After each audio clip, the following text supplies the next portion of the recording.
Hey guys, Indiana Smith here.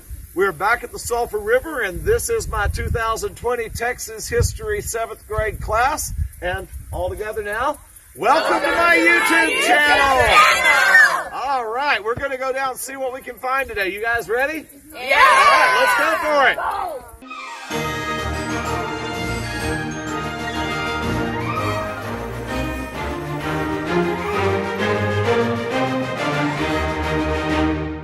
All right, let me tell you a little bit about where we are, okay?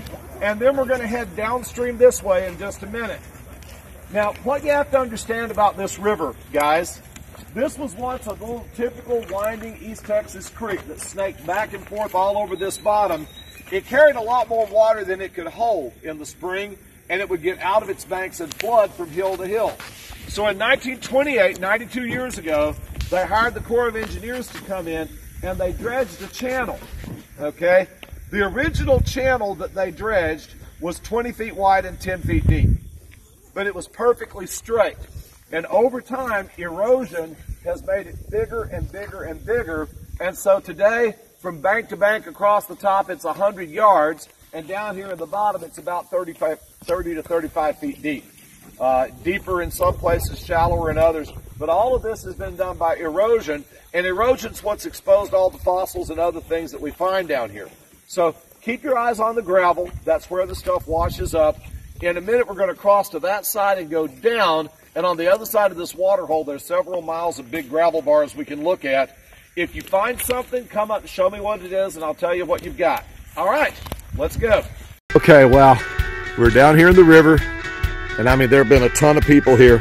And I've just found an awesome point right here on the first gravel bar where everybody walks. I think it may be a Scott's Bluff. Oh my gosh. Come on over. It's right down here. See, and it's wet. Wow. Oh my gosh, this is something. I haven't found one of these in nearly 20 years. I tried to make my own arrowhead. Oh my gosh, it is. It didn't work too well. It's a Scott's Bluff. Oh my gosh. That is a very old point, guys. That is about 10,000 years old. It's a good fossil of the day. Miss Jada has found a really nice mosasaur jaw section. It's got 4 teeth on it. Excellent find. It's got our first shark's tooth of the day. Yeah, prehistoric sharks from the Upper Cretaceous. Well, not only can Jada find dinosaur bones, she can find cow bones too. That's a whole pelvis. Killer find. All right, we got our first little ribbon snake of the day. He's not too happy with me right now, but he wasn't happy when I picked him up. He's kind of chill now. I'll sit him down and let him go. My little friend. Be free. Well, the kids are spread out and having fun. It is a lovely, cool day. Us grown-ups are taking our time and actually trying to find stuff. The kids are kind of half searching and half playing. But it's just a pretty day to be down here.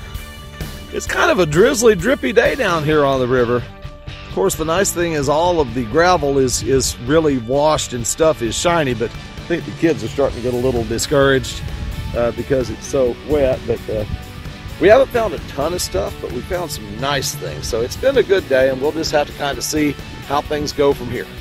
And as the drizzle picks up, our merry crew of adventurers is turning around and heading back to the bridge. I'll admit it is kind of soggy and cold, so I'm going to follow them. Well, our adventure got cut a little bit short today. It really came just a pretty good off and on rain. Not anything bad, just a slow soaker, but it did soak the kids, and so they turned around and wanted to come back. So I think we're going to go get burgers now.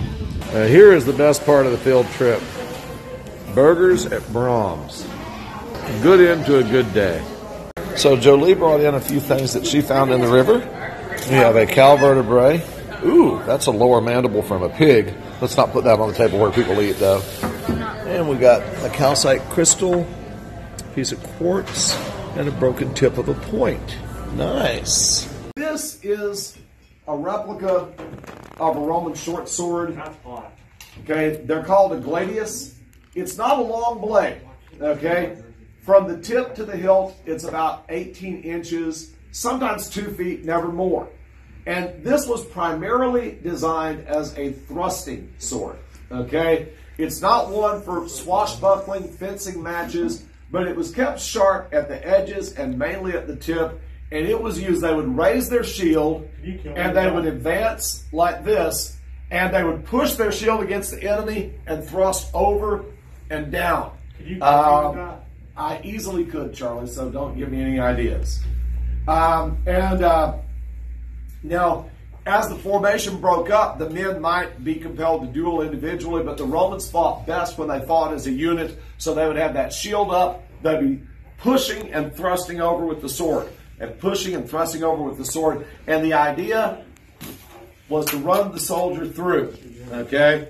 And you can see this thing is very sharp, and it will go all the way through, but it can also be used to chop.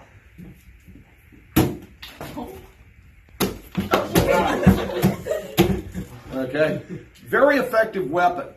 Okay, and this was the sword with which the Romans conquered the ancient world.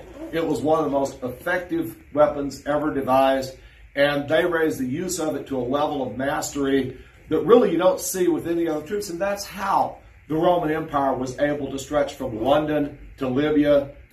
48 countries today were once ruled by the city of Rome. That just tells you something about how effective their armies were, because in the ancient world, you didn't control that kind of territory unless you could win it on the battlefield. All right, you want some pumpkin? All right, so you guys have a good time today? Yeah! All right, what was your favorite thing? The fossil hunting. The water. The water, the mud. All right, and hey, everybody on 3, like, share, and subscribe, all right? 1, 2, 3. Like, share, and subscribe. Thank you.